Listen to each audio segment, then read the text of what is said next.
Imagine waking up 50,000 years ago with a blinding headache, an infected tooth, or a broken leg.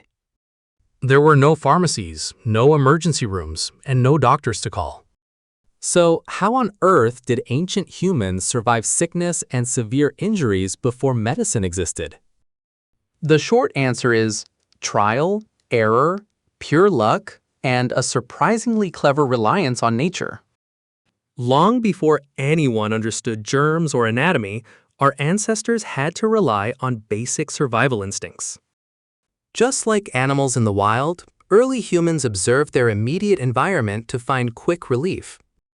When a hunter got a minor cut or scrape, the very first instinct was simple hygiene, licking the wound clean. Human saliva actually contains mild antibacterial compounds and enzymes that help clot blood faster.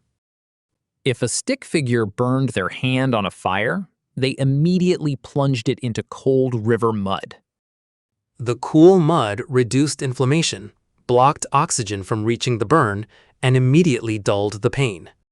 For insect bites and stings, early humans smeared thick clay over their skin to soothe the itching. They were constantly observing animals in the forest to see how creatures self-medicated. They noticed sick bears digging up specific roots, or birds lining their nests with aromatic herbs.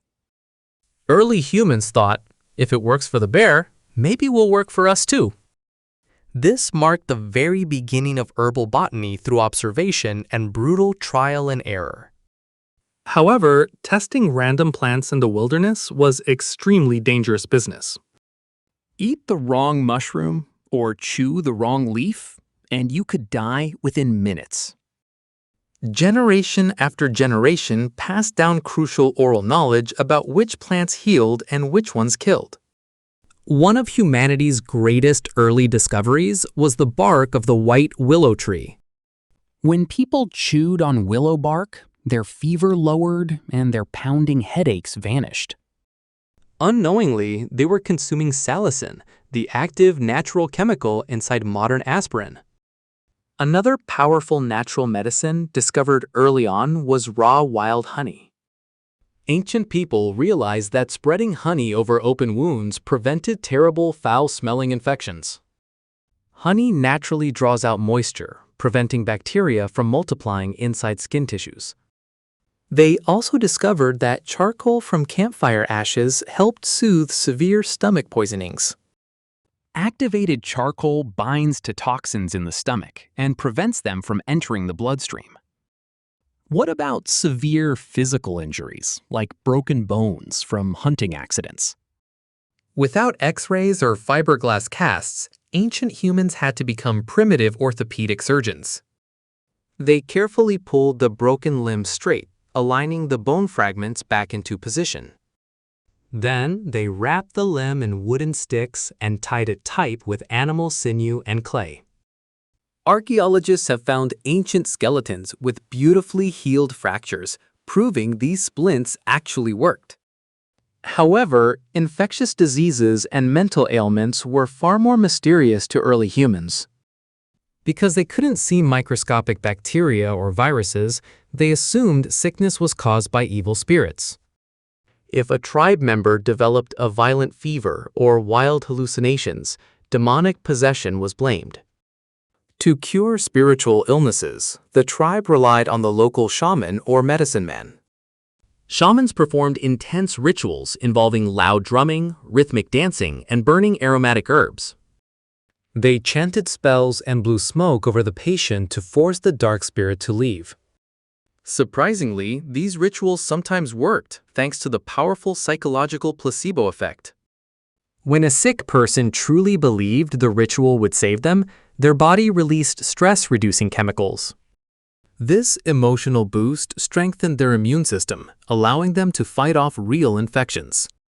But when rituals failed and headache pressure became unbearable, ancient shamans turned to extreme surgery. This terrifying procedure was known as trepanning, scraping or drilling a hole directly into the human skull. They believed drilling the skull created an escape hatch for demon spirits trapped inside the head. In reality, it actually relieved dangerous pressure caused by brain swelling after traumatic head injuries. Shockingly, skull fossils show that many patients survived trepanning as bone growth reformed around the hole. As human civilization grew, tribes gathered into the very first ancient cities, like Mesopotamia and Egypt. With high population density came new problems: terrible sanitation, polluted water, and rapid disease outbreaks. Ancient Egyptians were among the first to record medical treatments on long papyrus scrolls.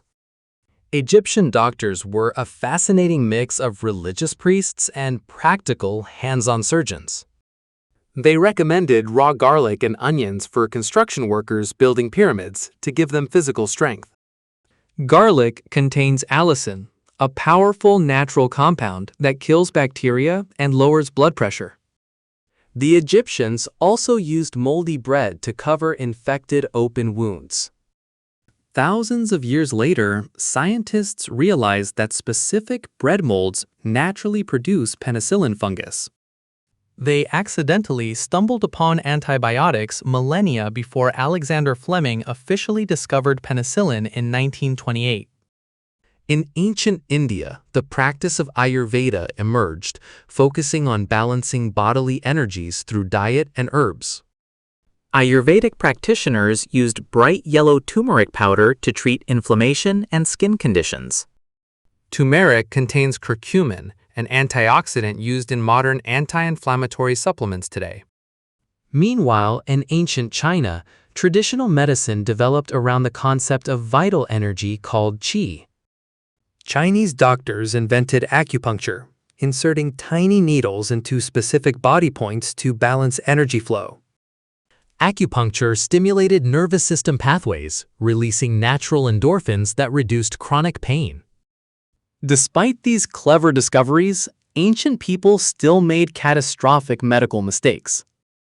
In ancient Greece, a famous thinker named Hippocrates tried to separate medicine from magic and gods. Hippocrates argued that illnesses were caused by natural factors like climate, diet, and living habits.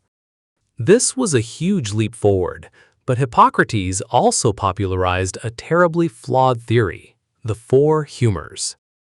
He believed the human body was filled with four vital fluids: blood, phlegm, yellow bile, and black bile. According to humorism, if you got sick, it meant your internal liquids were simply out of balance. If you had a fever, doctors believed you possessed way too much warm blood inside your body. The solution? Bloodletting, slicing open a vein or applying hungry leeches to drain the excess blood. Bloodletting became one of the most dangerous and absurd medical practices in human history. Instead of curing patients, draining vital blood weakened their immune systems even further. Unbelievably, doctors continued practicing bloodletting for over 2,000 years. Even George Washington died in 1799 after doctors drained over 40% of his blood to treat a throat infection. During the Dark Ages and medieval times, medical understanding took a massive step backward.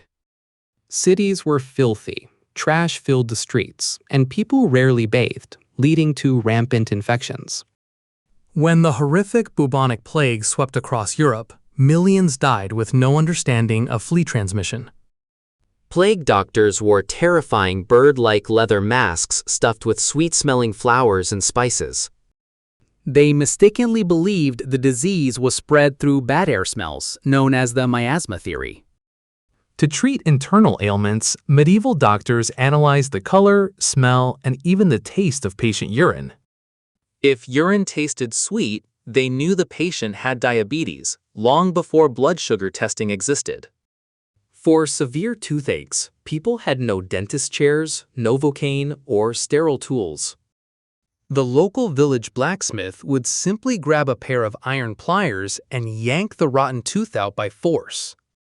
Pain relief consisted of drinking heavy amounts of alcohol or simply biting down hard on a leather strap. So, when did human medicine finally change from dangerous superstition to real life-saving science?